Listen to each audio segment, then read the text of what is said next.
Hi అండి, నమస్తే. Welcome to Durga Krishna kitchen.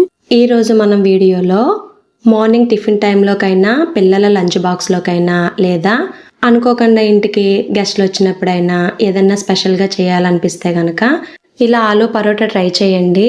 Taste అయితే మరి చాలా బాగా వస్తుంది. పరోటా ప్రిపరేషన్ టైం కూడా 15 నుంచి 20 నిమిషాల్లో ఈజీగా ప్రిపేర్ చేసేయచ్చండి. స్కూల్ నుండి వచ్చే పిల్లలకి ఏదన్నా స్నాక్స్ చేయాలనుకుంటే ఈ రెసిపీ ట్రై చేయండి. చాలా త్వరగా అయిపోతుంది. పిల్లలు కూడా చాలా ఇష్టంగా తింటారు.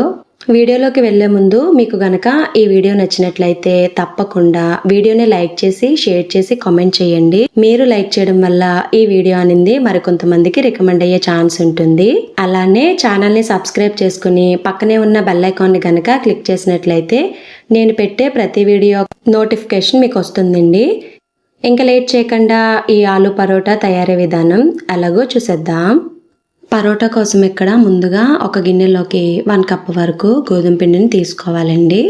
దానిలోకి టేస్ట్కి తగ్గట్టుగా సాల్ట్ని యాడ్ చేసుకోవాలి. 1/2 టీ స్పూన్కి తక్కువలోనే. తర్వాత సాల్ట్ పిండి బాగా కలిసేలాగా ఒకసారి మొత్తం బాగా కలుపుకుని కొద్ది కొద్దిగా వాటర్ని వేసుకుంటూ పిండి మొత్తం చపాతీ పిండిలాగా కలుపుకోవాలి. తర్వాత ఒక 5 నిమిషాలు పిండిని పక్కన పెట్టుకోవాలి. స్టఫింగ్ కోసం ఇక్కడ మీడియం సైజు బంగాళదుంపలు ఒక 3 తీసుకున్నానండి.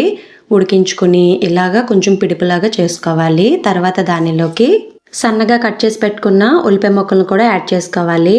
మీడియం సైజు ఉల్లిపాయ ఒకటి సరిపోతుందండి. అలానే చిన్నగా తరిగిన పచ్చిమిర్చి ముక్కలను కూడా యాడ్ చేసుకోవాలి. ఒక పచ్చిమిర్చి తీసుకున్న, అలానే కొంచెం కొత్తిమీరని కూడా వేసుకోవాలి. తర్వాత టేస్ట్కి తగ్గట్టుగా సాల్ట్ని కూడా యాడ్ చేసుకోవాలి. 1/2 టీ స్పూన్కి కొంచెం తక్కువలో. తర్వాత 1/2 టీ స్పూన్ వరకు కారం, అలానే 1/2 టీ స్పూన్లో సగం పసుపు, దానితో పాటే 1/2 టీ స్పూన్ వరకు ధనియాల పౌడర్ని కూడా యాడ్ చేసుకోవాలి. అలానే 1/2 టీ స్పూన్ వరకు గరం మసాలా పౌడర్ని కూడా యాడ్ చేసుకోవాలండి. తర్వాత నిమ్మరసాన్ని కూడా యాడ్ చేసుకోవాలండి. సగం నిమ్మకాయ అయితే పర్ఫెక్ట్గా సరిపోతుంది. తర్వాత ఈ పౌడర్స్ అన్ని బంగాళదుంపకి బాగా పట్టేలాగా ఇలా చేత్తో బాగా కలుపుకోవాలి. తర్వాత మనకి కావాల్సిన సైజులో ఇలా ఉండల్లాగా ప్రిపేర్ చేసుకోవాలి. మీడియం సైజుగా తీసుకోవాలండి. ఉండలు చేసే ముందే ఉప్పు కారం అనేది సరిపోయిందో లేదో ఒకసారి చెక్ చేసుకోండి. సరిపోకపోతే యాడ్ చేసుకోండి. నేను తీసుకున్న క్వాంటిటీకి 5 పరోటాల వరకు వచ్చేయండి. 5 నిమిషాల తర్వాత పిండిని ఒక 2 నుంచి 3 నిమిషాల పాటు బాగా కలుపుకోవాలి. పిండి అనేది మనకి బాగా స్మూత్ అయిపోవాలి. అప్పుడే మనకి పరోటా టేస్ట్ అనేది బాగుంటుంది. పిండి బాగా కలిపిన తర్వాత ఇలా 5 ఉండల్లాగా చేసుకోవాలి. మీడియం సైజులో పొడి పిండిని జల్లుకుంటూ ఒకసారి చిన్ని చపాతీలాగా ప్రిపేర్ చేసుకోవాలి. తర్వాత దీనిలోకి స్టఫింగ్ని జాగ్రత్తగా పెట్టుకోవాలి.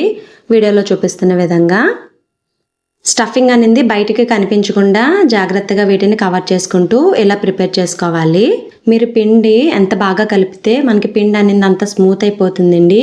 ఇలా స్టఫింగ్ పెట్టినప్పుడు చాలా ఈజీ అయిపోతుంది. ఇలా మొత్తం కవర్ చేసుకున్న తర్వాత ఇలా వీడియోలో చూపిస్తున్న విధంగా కార్నర్స్ని జాగ్రత్తగా ఫోల్డ్ చేసుకుని చపాతీలాగా ప్రిపేర్ చేసుకోవాలి. 2 వైపులా పొడి పిండిని జల్లుకుంటూ చాలా జాగ్రత్తగా వీడియోలో చూపిస్తున్న విధంగా ప్రిపేర్ చేసుకోవాలి. వీటిని టర్న్ చేసినప్పుడు కూడా చాలా జాగ్రత్తగా టర్న్ చేయాలండి. పరోటా అనేది మీడియంగా ఉండాలండి. మరి దలసరి ఉండకూడదు, అలా అని చెప్పి మరి పలుచగా ఉండకూడదు. తర్వాత స్టవ్ మీద దోశ ప్యాన్ పెట్టుకుని బాగా హీట్ అయిన తర్వాత స్టవ్ సిమ్లో పెట్టుకుని జాగ్రత్తగా ఈ పరోటాను వేసుకుని చుట్టూ ఒక 1/2 టీ స్పూన్ వరకు ఆయిల్ యాడ్ చేసుకోవాలి. తర్వాత పరోటా టర్న్ చేసే ముందే ఇలా ఆయిల్ పైన స్ప్రెడ్ చేసుకుని జాగ్రత్తగా పరోటాను టర్న్ చేసుకోవాలి. టర్న్ చేసిన ప్రతిసారి ఇలా వీడియోలో చూపిస్తున్న విధంగా ఇలా పైన ప్రెస్ చేసినట్లయితే మనకి పరోటా అనేది బాగా పొంగుతుందండి. వీడియోలో చూపిస్తున్న విధంగా చూడండి, మనకి పరోటా అనేది ఎంత చక్కగా పొంగుతుందో. అవసరమైతే మధ్య మధ్యలో లైట్గా ఆయిల్ యాడ్ చేసుకుంటూ మంచి కలర్ వచ్చేంత వరకు పరోటాను కాల్చుకోవాలి. అంతేనండి, రెడీ అయిపోయింది ఆలు పరోటా.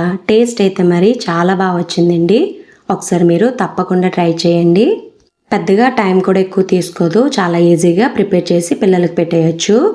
ఈ వీడియో మీకు నచ్చిందనే అనుకుంటున్నా. మీకు గనక ఈ వీడియో నచ్చినట్లయితే ప్లీజ్ లైక్ చేయండి, షేర్ చేయండి, కామెంట్ చేయండి. కొత్తగా ఛానల్ని వ్యూ చేసే వాళ్ళు సబ్స్క్రైబ్ చేసుకుని పక్కనే ఉన్న బెల్ ఐకాన్ని గనక క్లిక్ చేసినట్లయితే నా వీడియోస్ని మీరు రెగ్యులర్గా ఫాలో అవ్వచ్చు.